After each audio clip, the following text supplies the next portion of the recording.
حدیث مبارکہ، اگر کوئی روزے دار سے بد کلامی کرے۔ رسول اللہ صلی اللہ علیہ وسلم نے فرمایا، اللہ پاک فرماتا ہے کہ انسان کا ہر نیک عمل خود اسی کے لیے ہے، مگر روزہ کہ وہ خاص میرے لیے ہے اور میں ہی اس کا بدلہ دوں گا۔ اور روزہ گناہوں کی ایک ڈھال ہے۔ اگر کوئی روزے سے ہو تو اسے فحش گوئی نہ کرنی چاہیے اور نہ شور مچائے۔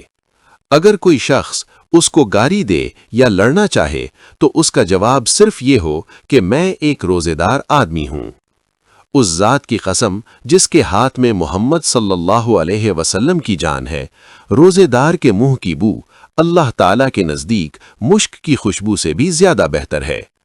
روزے دار کو دو خوشیاں حاصل ہوں گی، ایک تو جب وہ افطار کرتا ہے تو خوش ہوتا ہے، اور دوسرے جب وہ اپنے رب سے ملاقات کرے گا تو اپنے روزے کا ثواب پا کر خوش ہوگا۔